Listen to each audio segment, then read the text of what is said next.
नमस्कार, आदाब. न्यू विदर्भ स्वदेशी न्यूज मध्ये आपले सर्वांचे स्वागत. बुलढाणा शहर प्रतिनिधी शेख गफ्फार शेख सत्तार यांची रिपोर्ट. बुलढाणा येथे आज दिनांक 7 फेब्रुवारी 2026 रोजी माता रमाईने आटवलेल्या रक्तातून संविधानाची निर्मिती. प्रबोधनकार रोठे पाटील. रमाई जयंती निमित्त विविध संघटनांचे चर्चासत्र बुलढाण्यात संपन्न. शाहीर कलावंतांचा प्रमाणपत्र देऊन सत्कार. माता रमाईच्या त्याग आणि समर्पणातून आटविलेल्या रक्ताच्या शाईने बाबासाहेब संविधान लिहू शकले. तेव्हाच भारतातील स्त्रियांना राष्ट्रपती पंतप्रधान पदासोबत अधिकार आणि संरक्षण मिळाले.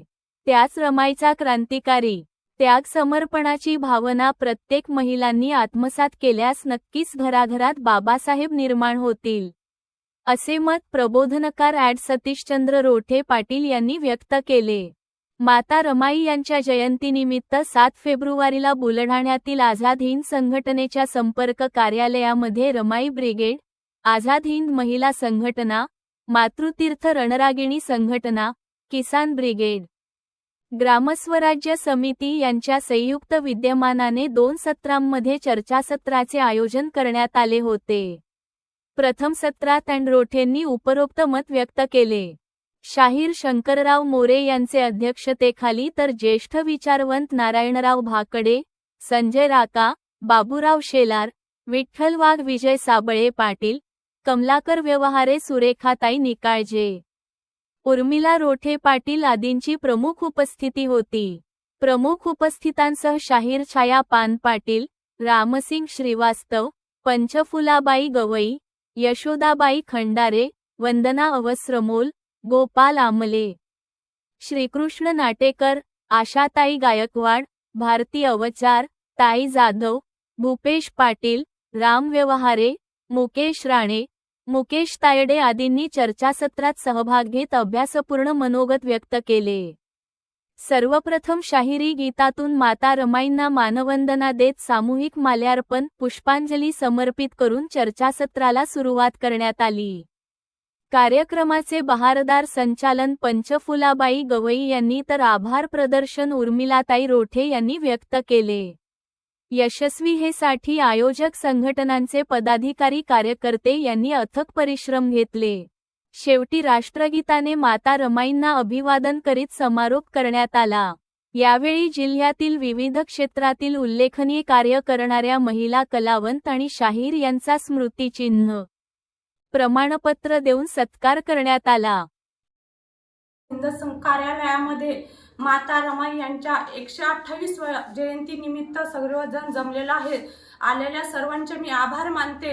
आपण सर्वांनी जसं माता रमाईनं वैराग्य, त्याग आणि यश शिखर बनल्या, जसे बाबासाहेब शिक्षणासाठी बाहेरगावी गेलेल्या असताना त्यांना त्यांचा संसार एकटीने सांभाळला, तसं आपण आपल्या मुलांच्या पाठीमागं आणि पतीच्या पाठीमागं भरभक्कमपणे उभं राहिलं पाहिजे.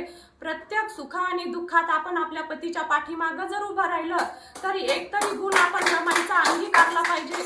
हा जर गुण आपण अंगीकारला तर आपण आपल्या जीवनात खरंच यशस्वी होऊ. आणि माता रमाईंच्या जयंतीनिमित्त एवढे मी बोलते, थांबते. जय हिंद, जय.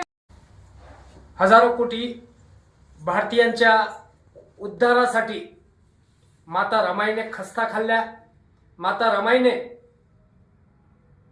चूल आणि मूल न सांभाळता चूल आणि मुलाबरोबर देशाचं ममत्व, देशाची आई म्हणून बाबासाहेबांच्या पाठीशी त्या खंबीरपणे उभ्या राहिल्या आणि धाडशीपणे सगळे दुःख, स्वतःच्या मुलाचं दुःख, मरणाचं दुःख त्यांनी कधीही त्याचा बागुलबुवा केला नाही, कधी जनतेसमोर स्वतःचं रणगाणं मांडलं नाही.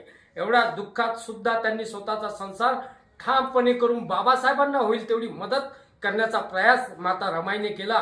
माता रमाई होती म्हणून खऱ्या अर्थानं भीमाई घडली.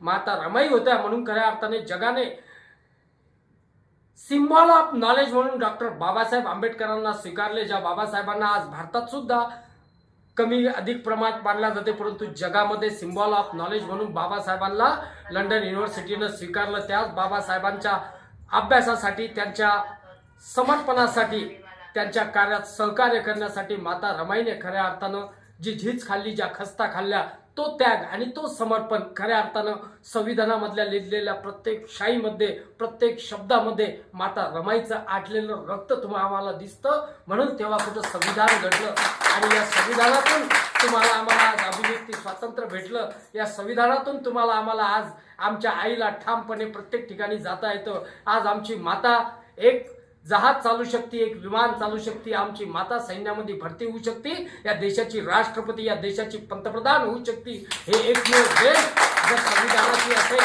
त्या संविधानामुळे जर तुम्हाला आम्हाला अभिव्यक्ती स्वातंत्र्य भेटलं, हा अधिकार भेटला, तर तो संविधान लिहिताना ती जी शाई होती, ती पेनाच्या शाईबरोबर माझ्या रमाईचं रक्त होतं आणि आटलेल्या खस्ता होत्या. त्या खस्तातून खऱ्या अर्थाने या भारताला माता रमाई भेटली. माता रमाईचं विश्ववंदन झालं पाहिजे. माता रमाईसारखा त्याग, समर्पणाची भावना ठेवणारी प्रत्येक बाई, प्रत्येक महिला घडली पाहिजे. हीच खऱ्या अर्थानं आज त्यांच्या जयंतीच्या दिनी त्यांना अभिवादन, श्रद्धांजली करेल.